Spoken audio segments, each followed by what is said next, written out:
So let's assume we're in 12 Edo, 12 equal divisions of the octave.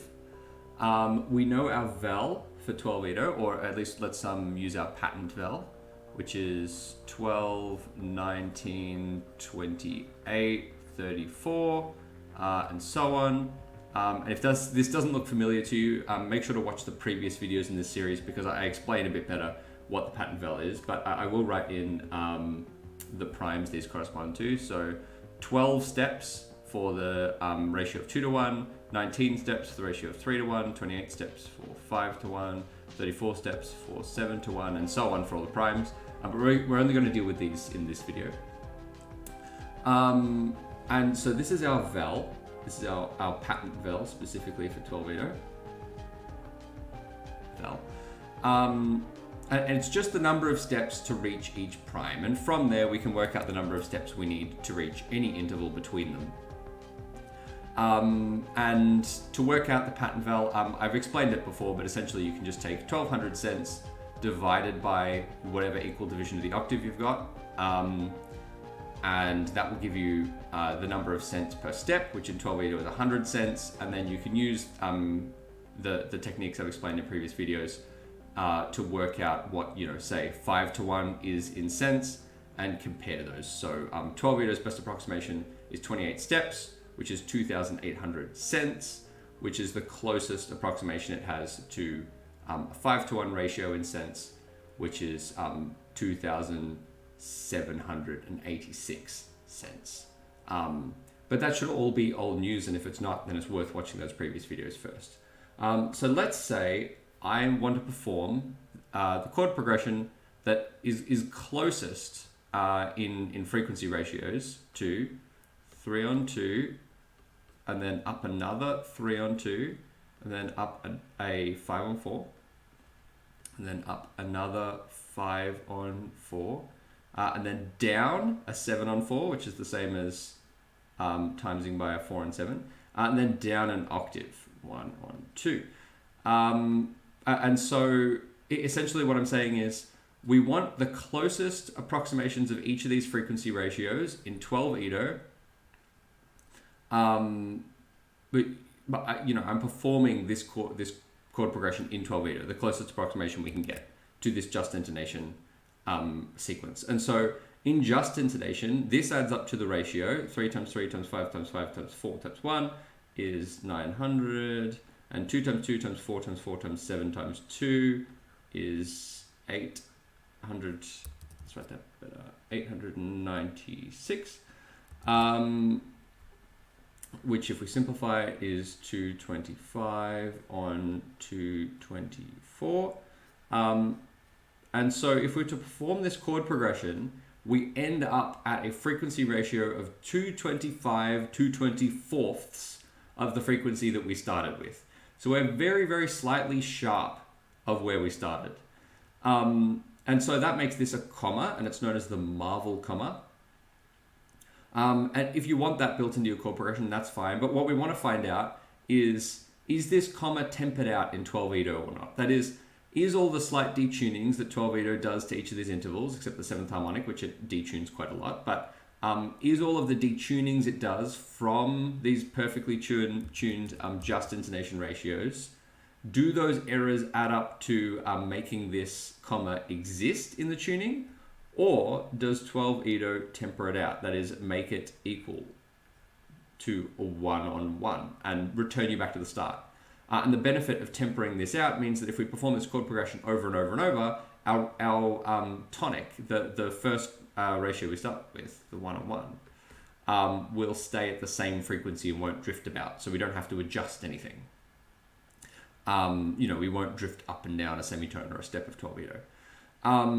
So what we can do is we can work out the monzo for this ratio, for what we end up with when we do this chord progression. So I'm going to write out the monzo here. It's fairly straightforward to work out the monzo. We just do a similar thing to what we did with the vel. So we've got 2, 3, 5, 7.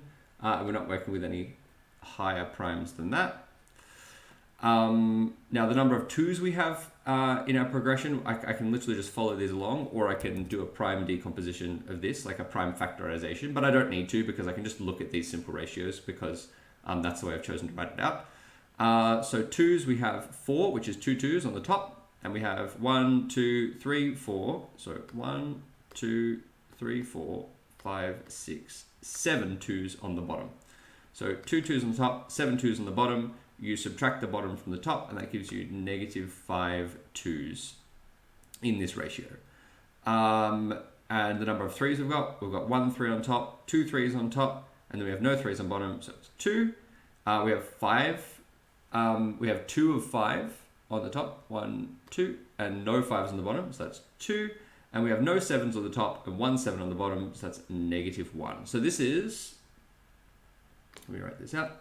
This is our monzo. That is, this is our prime factorization of this interval or of the result of this chord progression.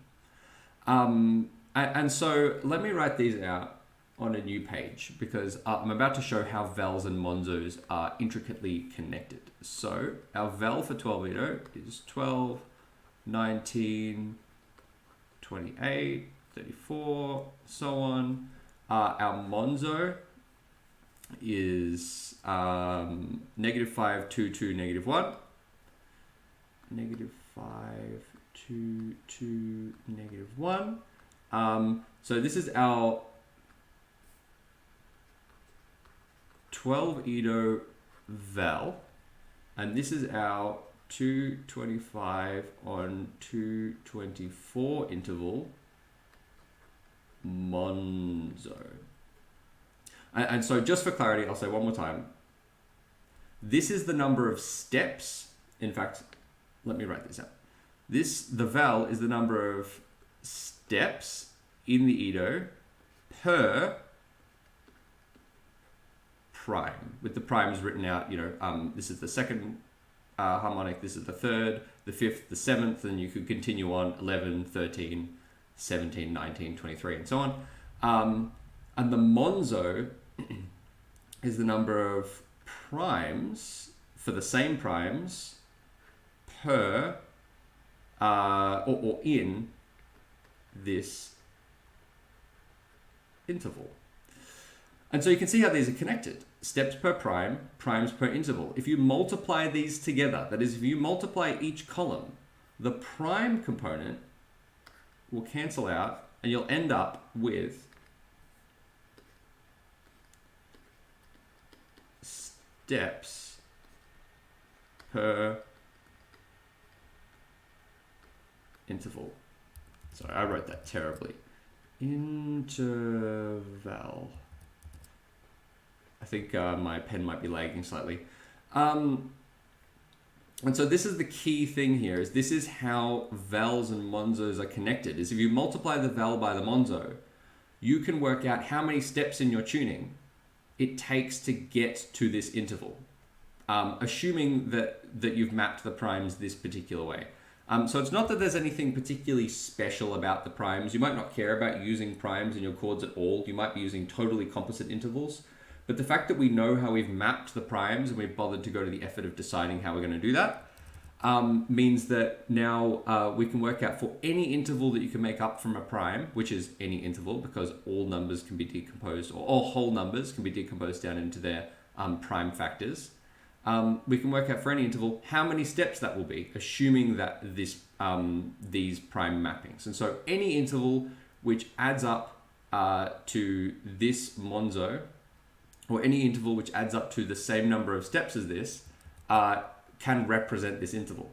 So let's multiply them together. I'll write them out like this. We've got 12, 19, 28, 34 as our val. And we've got negative 5, 2, 2, negative 1. Negative 5, 2, 2, negative 1 as our monzo, or prime factorization of the interval that we like. So prime mapping to steps and number of each prime in the interval. We multiply them together, so 12 times negative 5 is 60, 19 times 2 is 38, 28 times 2 is 56, and 34 times negative 1, sorry, this was 12 times negative 5, so it's negative 60, and 34 times negative 1 is negative 34. And so you can see, even just by looking at this, that these cancel out. These give you 0. 0 steps. So what we've done is we've taken here the number of steps. I just want to be extra clear with this because this can get a little confusing. Steps per prime. And this is the number of primes in our interval.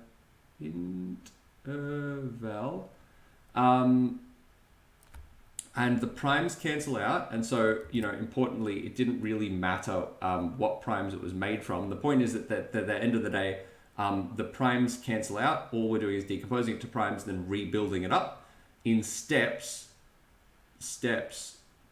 per interval. And now we know that 225 on 224, because this is the monzo for 225 on 224 in 12 Edo, because this is the val, 12 Edo val, and 225 on 224 monzo. So we know in 12 Edo, using this val, 225 on 224 is 0 steps. So hopefully that makes it clear. It can get a little confusing, but what that means is any chord progression which in just intonation multiplies up to give you this interval, any chord progression which ends in this interval, has this interval in it, will map this interval to 0. Map this interval to 1-on-1, as in 0 steps. Let's do equals 0 steps. In 12 Edo, or in any tuning which has this val that we're using. And so, you know, we can build new chord progressions that add up to this interval. This isn't the only chord progression. We could do any chord progression where the intervals stack up to give you this interval. They will return back to where they started. And this isn't true for all tunings. So it's important to point out that in just intonation, 225 on 224 doesn't equal 1. 225 on 224 is slightly above 1, you know, as is obvious from the interval. And lots of tunings are going to give you some positive number of steps equal to 225 on 224. You know, that is to say that the way that the val maps the primes will, when multiplied by the monzo, give a value that isn't 0. So all we know from this is that 12 Edo maps 225 on 224 to 0 steps. And you know, you can do that. You can multiply the val by the monzo for any comma you're interested in and work out how many steps it is. Or you could multiply the val by, let me pull this up. You can multiply the val by a monzo for, you know, just an interval you're interested in. Say you want to know 5 on 3 or 12,876 on 37. I don't know. I don't even know if that factors down. But point being that you can multiply the val that you've chosen for whatever tuning you're using by the monzo for any interval, and it will tell you the number of steps it is. This sometimes will be an overcomplicated way of doing it. Sometimes it's easier to just say, oh, you know, we know that the number of steps for, you know, say we want to work out a ratio of 3 on 2. We know that the number of steps for 3 is 19, the number of steps for 2 is 12, so we go 19 minus 12 is 7 steps. So sometimes that's an easier way of doing it, but essentially what we're doing by multiplying this val by the monzo is just exactly that, but expanded out a little so that it makes it easier to conceptualize and work with bigger numbers. So if we have a much bigger number than 225 and 224, a much more complicated comma that we're interested in, this can simplify things a lot and make things a bit faster to work with. So hopefully that gives you an idea of how vowels and monzos are connected, or how the mapping of primes to steps in an equal temperament or any temperament is connected with the mapping of primes to an interval, or not the mapping, sorry, the factorization of a interval into primes. But yeah, hopefully that makes these a little bit more useful for you, because I sort of very briefly glossed over this in the previous video, but didn't give it the kind of attention that it deserved, because I thought it needed its own video. Thanks for watching. Make sure to subscribe and like the video if you found this helpful at all.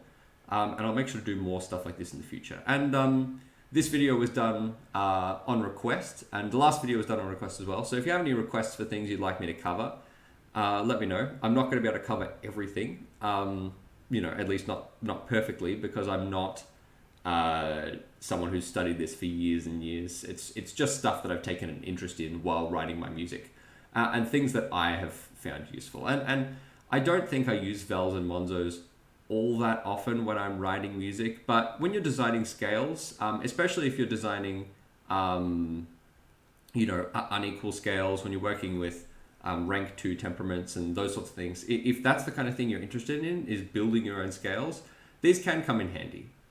Doing the research to put together these videos has made me realize that maybe I should be using monzos, these breakdowns of intervals and primes a little more often than I have been, to help streamline the process. But let me know if there's anything worth clarifying, and I'll see you next time.